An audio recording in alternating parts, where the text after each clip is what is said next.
అందరికీ నా వందనములు తెలియచేయుచున్నాను.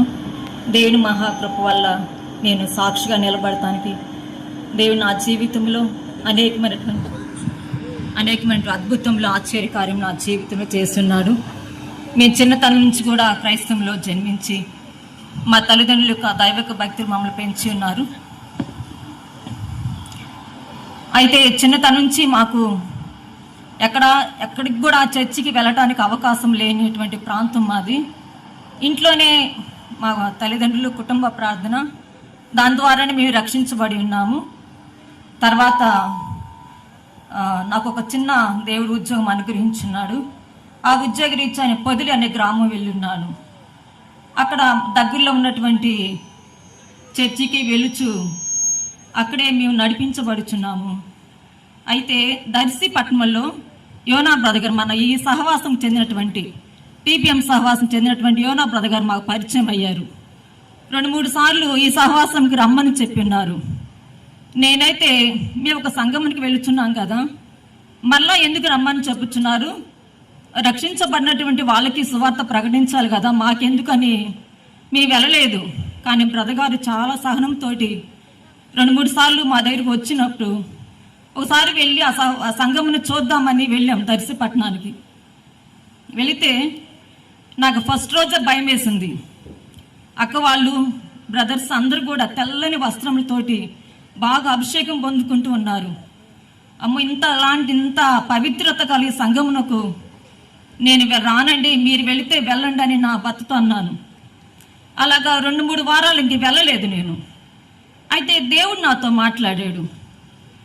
నేను సర్వసత్యమునకు నేను పిలుస్తున్నాను, ఎందుకు వెనకాడుచున్నావు, వాళ్ళని తెల్లని వస్త్రములు చూడవద్దు, నా వైపు చూడు, ఈ సత్యమునకు ఈ సహవాసములకు నేనే నిన్ను పిలుచున్నానని దేవుడు నాతో మాట్లాడినాడు.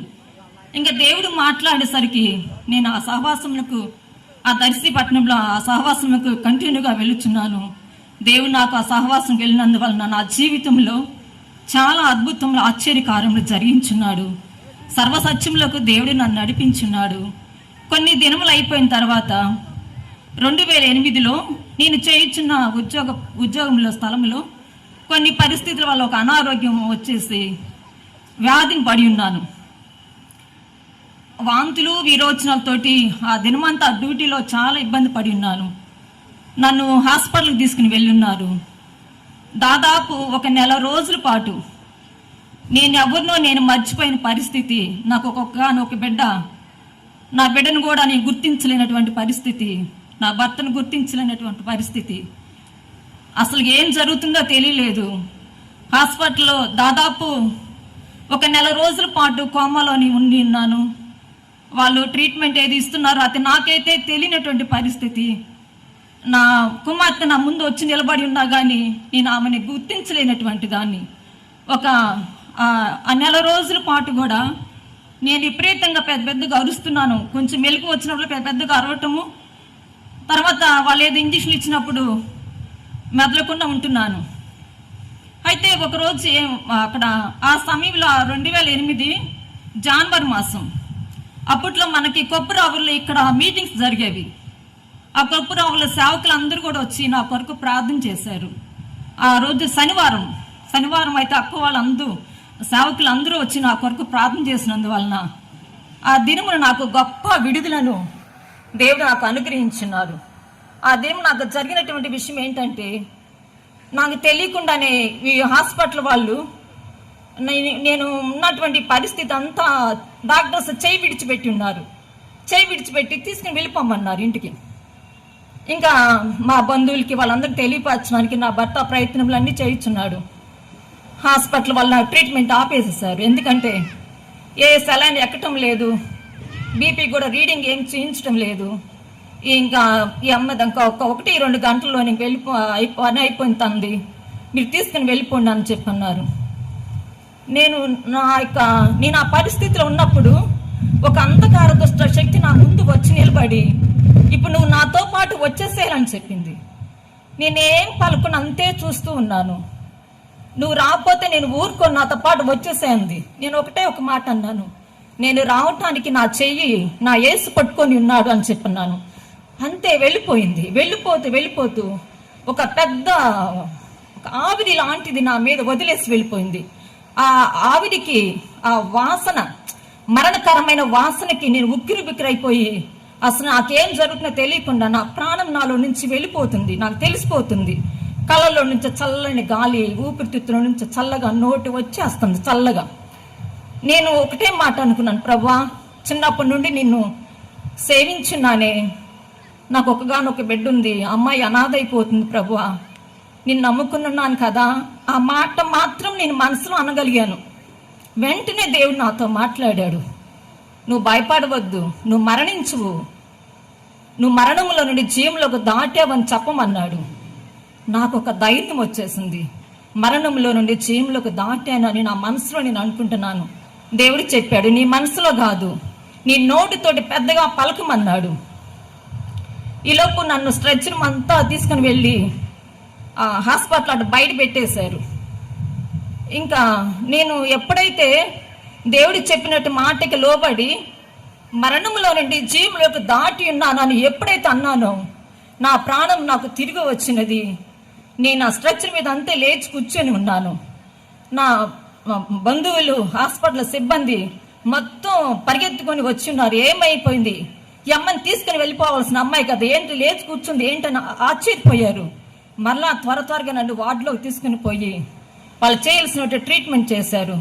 నిజంగా ఆ హాస్పిటల్లో, ఎన్ఆర్ఏ హాస్పిటల్, చాలా గొప్ప దేవుని సువార్త అక్కడ ప్రకటించబడినట్లుంది. దేవుడు నా కొరకు గొప్ప కార్యం చేస్తున్నాడు, మరణంలో నుండి జీవంలోకి నడిపించున్నాడు.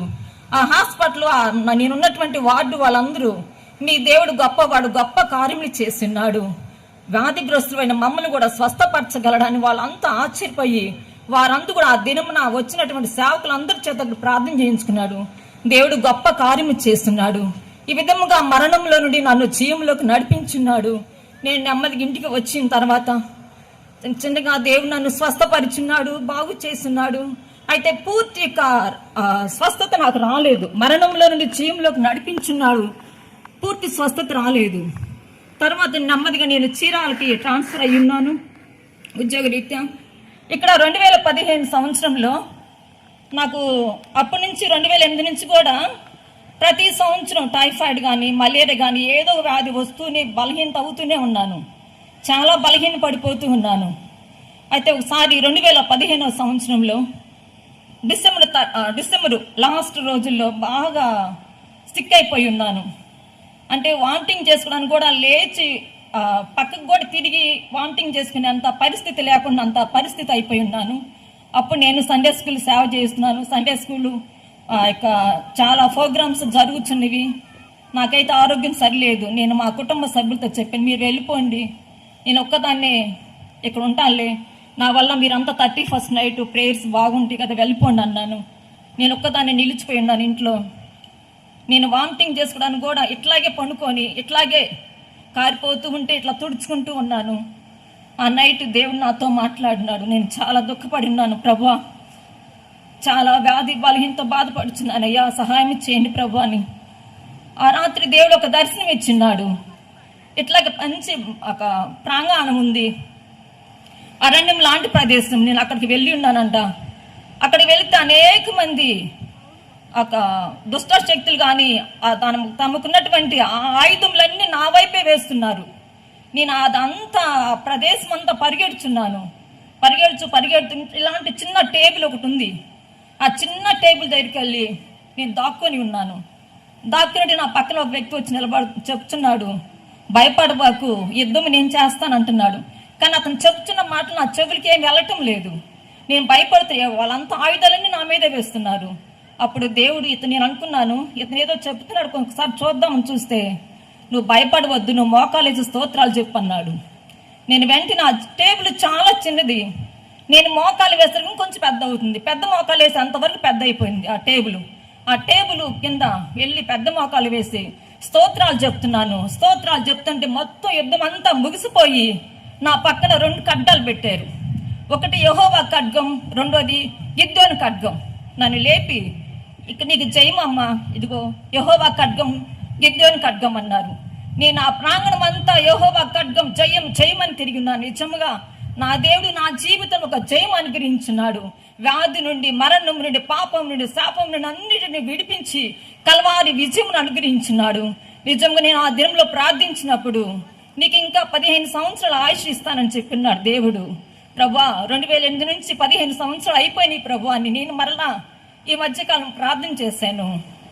నా ఇష్టము కొన్ని దినములు ఉంచుకుంటా అన్నాడు. ప్రభు చిత్త ప్రకారం నేను జీవించాలి, అంతము వరకు కూడా ఆయన కొరకు నేను జీవించాలని, నాకున్నటువంటి కొద్దిపాటి బలమైనా సరే దేవుని సన్నిధిలో ఉపయోగించబడాలని, నా కొరకు నా కుటుంబం కొరకు ప్రార్థించమని చిన్న సాక్ష్యం ముగించుచున్నాను. దేవుని